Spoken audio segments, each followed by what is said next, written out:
Hello friends, welcome to DC training Pratapgarh Uttar Pradesh. दोस्तों, नई शिक्षा नीति लागू हो गई है। बहुत से ऐसे हमारे भाई बहन हैं जो कि शिक्षण पेशे के प्रति रुचि रखते हैं और शिक्षक बनना जिनका दोस्तों सपना है, केवल और केवल वो शिक्षक होना चाहते हैं, गुरु बनना चाहते हैं।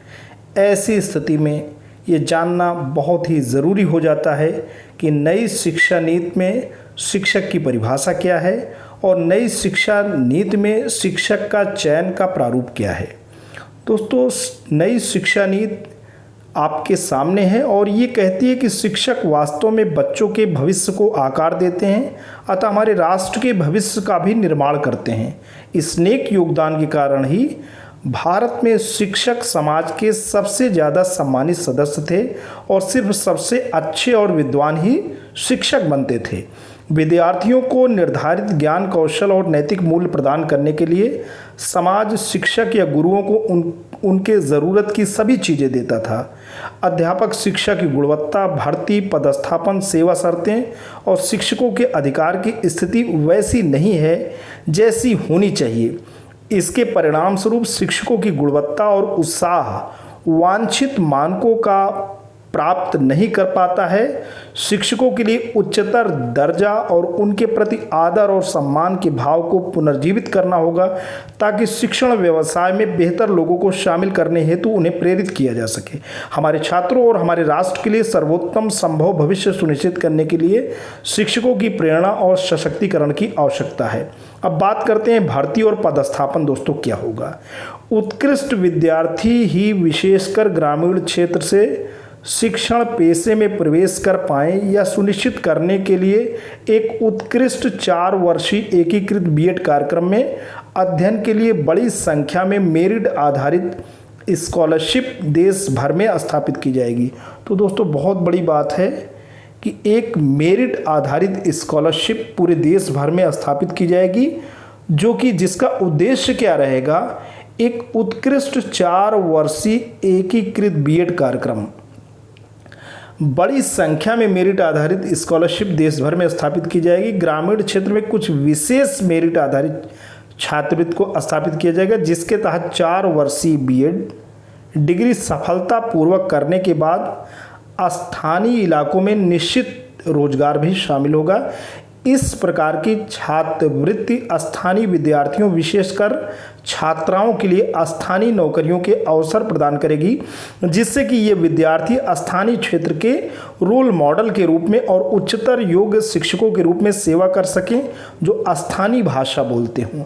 उत्कृष्ट शिक्षकों के लिए ग्रामीण क्षेत्रों में शिक्षण कार्य करने के लिए प्रोत्साहन प्रदान किया जाएगा, विशेष रूप से ऐसे क्षेत्रों में जो वर्तमान में सबसे ज़्यादा शिक्षक की कमी का सामना कर रहे हैं और उत्कृष्ट शिक्षकों की सबसे बड़ी ज़रूरत है। तो दोस्तों, ये बात हो रही स्कॉलरशिप देने की, और ग्रामीण स्कूलों में पढ़ाने के लिए एक प्रमुख प्रोत्साहन स्कूल परिसर में यानी स्कूल कैंपस में या उसके आसपास स्थानीय आवास का प्रावधान होगा, या ग्रामीण क्षेत्रों में स्थानीय आवास रखने में मदद करने के लिए आवास भत्ते में वृद्धि होगी। तो दोस्तों, ग्रामीण क्षेत्र में जो एचआरए है बढ़ने वाला है। सरकार की पुरजोर कोशिश रहेगी कि जहाँ पे स्कूल रहेगा उसके कैंपस के आसपास शिक्षकों के रहने का आवास भी होना चाहिए। दोस्तों, ये पूरी व्यवस्था बन रही है कि शिक्षक के लिए या तो आवास हो या आवास ना हो तो उनका जो ग्रामीण क्षेत्र में जो शिक्षक भाई बहन काम करें उनका एचआरए ज़्यादा हो। फिर बात हो रही है शिक्षक और समुदाय के बीच संबंध बने और वो अपने समुदाय से जुड़ा रहे, जिससे विद्यार्थियों को रोल मॉडल और शैक्षिक वातावरण मिले।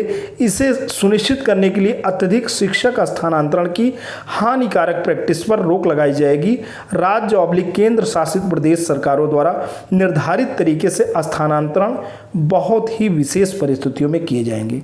तो दोस्तों, नई शिक्षा नीति ट्रांसफ़र पॉलिसी के खिलाफ तो नहीं है, लेकिन ज़्यादा ट्रांसफ़र हो उसके खिलाफ जरूर है। इसके अलावा पारदर्शिता बनाए रखने के लिए स्थानांतरण एक ऑनलाइन सॉफ्टवेयर आधारित व्यवस्था के द्वारा किए जाएंगे। तो ये बड़ी बात है कि टेक्नोलॉजी की मदद ली जाएगी। ट्रांसफ़र के लिए टेक्नोलॉजी की हेल्प लिया जाएगा ताकि ट्रांसपेरेंसी रहे, पारदर्शिता रहे। आगे चलते हैं दोस्तों। शिक्षक पात्रता परीक्षा, जिसे हम टीईटी बोलते हैं, टीचर एलिजिबिलिटी टेस्ट और शिक्षा शास्त्र, दोनों की दोस्तों बातें हो रही हैं। यहाँ पे दोनों आप देख लो, दोनों की बात हो रही है कि शिक्षक पात्रता परीक्षा टीईटी सामग्री और शिक्षा शास्त्र दोनों के संदर्भ में बेहतर परीक्षण सामग्री को विकसित करने के लिए मजबूत किया जाएगा। स्कूल शिक्षा के सभी स्तरों, चाहे हम बुनियादी की बात करें, बुनियादी का मतलब क्या है, आपका आंगनबाड़ी से लेकर कक्षा 2 तक, फिर प्रारंभिक की बात करें यानी कक्षा 3 से लेकर के 5 तक, और मिडिल की बात करें तो कक्षा 6 से 8 तक, और माध्यमिक की बात करें तो 9 से लेकर 12 के शिक्षकों को शामिल करते हुए भी टीईटी को विस्तृत किया जाएगा। तो ये टीचर एलिजिबिलिटी टेस्ट जो दोस्तों होती है, अभी कक्षा 1 से 8 तक के कक्षाओं को पढ़ाने के लिए शिक्षकों के लिए ये टीईटी होती है, लेकिन अब इसे कक्षा 12 तक वृहद किया जाएगा। विषय शिक्षकों की भर्ती प्रक्रिया में उनके संबंधित विषय में प्राप्त टीईटी या एनटीए परीक्षा के अंकों को भी शामिल किया जाएगा। तो नेशनल लेवल पे जो टैलेंट एजेंसी है एनटीए, नेशनल टेस्टिंग एजेंसी इसको बोलते हैं, तो या तो टीईटी होगी या एनटीए होगा, नेशनल लेवल का टेस्टिंग एजेंसी, उसके आधार पर परीक्षा के अंकों को भी शामिल किया जाएगा। शिक्षण के प्रति जोश और उत्साह को जांचने के लिए इंटरव्यू या कक्षा में पढ़ाने का प्रदर्शन करना स्कूल या स्कूल कॉम्प्लेक्स में शिक्षक भर्ती प्रक्रिया का एक अभिन्न अंग होगा। तो आने वाले समय में दोस्तों जब भी शिक्षक की भर्ती होगी, इस पे पूरा का पूरा फोकस है टीईटी पे, एनटीए पे, उसके अलावा भी माइक्रो टीचिंग पे फोकस यहाँ किया जा रहा है। तो शिक्षण प्रदर्शन भी शिक्षकों का देखा जाएगा, ये एक अभिन्न अंग होने जा रहा है। इन इंटरव्यू का उपयोग स्थानीय भाषा में शिक्षण में सहजता और दक्षता का आकलन करने के लिए किया जाएगा, जिससे प्रत्येक स्कूल कॉम्प्लेक्स में कम से कम कुछ शिक्षक हों जो स्थानीय भाषा और छात्रों की अन्य ज़रूरतें बिल्कुल प्रचलित घरेलू भाषाओं में छात्रों के साथ बातचीत कर सकें। निजी स्कूलों में शिक्षकों को भी टीटी कक्षा में पढ़ाने का प्रदर्शन, साक्षात्कार और स्थानीय भाषा के ज्ञान के माध्यम से समान रूप से योग्य होना चाहिए। विषयों में शिक्षकों की पर्याप्त संख्या सुनिश्चित करने के लिए विशेष रूप से कला, शारीरिक शिक्षा, व्यावसायिक शिक्षा और भाषाओं जैसे विषयों में शिक्षकों को एक स्कूल या स्कूल कॉम्प्लेक्स में भर्ती किया जा सकता है। स्कूलों में शिक्षकों की साझेदारी को राज्य केंद्र शासित प्रदेशों की सरकारों द्वारा अपनाई गई ग्रुपिंग ऑफ स्कूल प्रारूप के अनुसार किया जा सकता है। स्कूल कॉम्प्लेक्स को छात्रों को लाभान्वित करने और स्थानीय ज्ञान और विशेषज्ञता को बढ़ावा देने के लिए विभिन्न विषयों जैसे पारंपरिक, स्थानीय कला, व्यावसायिक शिल्प, उद्यमिता, कृषि या कोई अन्य विषय जहां स्थानीय विशेषज्ञता मौजूद है में स्थानीय प्रतिष्ठित व्यक्तियों या विशेषज्ञों को विशेष प्रशिक्षक के रूप में रखने के लिए भी प्रोत्साहित किया जाएगा। तो दोस्तों बात हो रही है कि अगले 2 दशक जो आने वाले 20 वर्ष होंगे में अपेक्षित विषयवार शिक्षकों की रिक्तियों का आकलन करने के लिए एक तकनीकी आधारित व्यापक शिक्षक आवश्यकता आयोजना और भावी आवश्यकताओं के अनुमान का कार्य प्रत्येक राज्य द्वारा आयोजित किया जाएगा।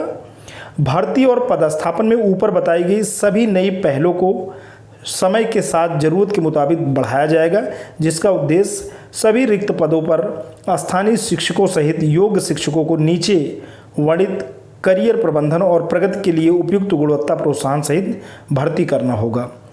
और शिक्षा कार्यक्रम और ऑफरिंग्स इस प्रकार अनुमानित रिक्तियों के सामंजस्य होंगे।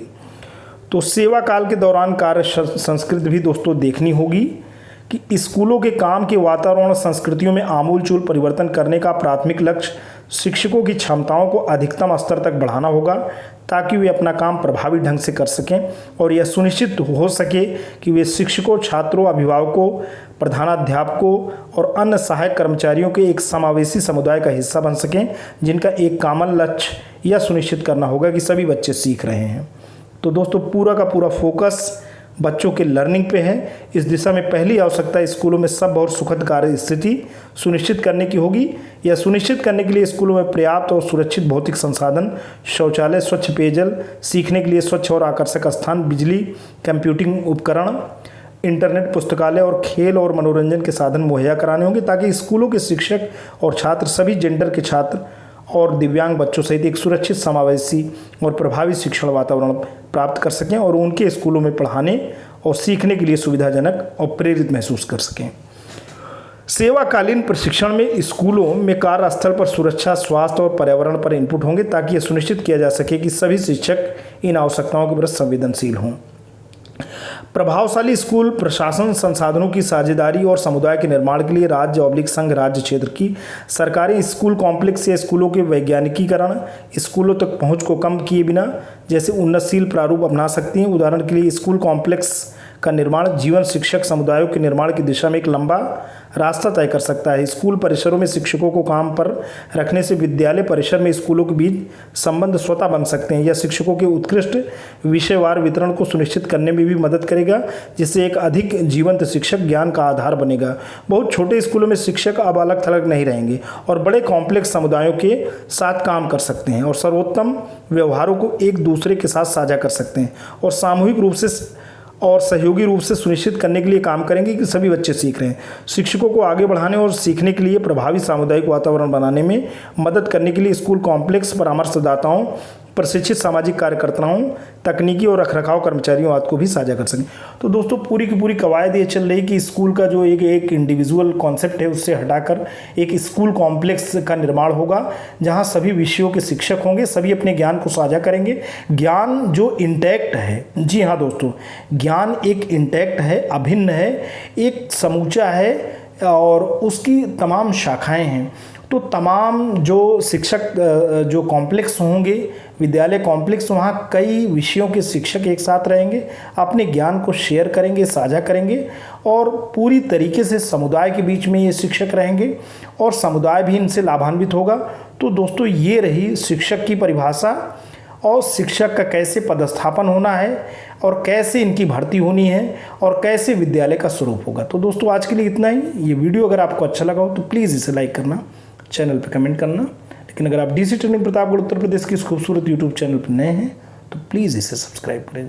जब भी आप सब्सक्राइब का बटन प्रेस करते हैं बराबर से एक बेल आइकन रहता है, उसे प्रेस करें और चैनल को सब्सक्राइब करें। Thanks for watching and listening.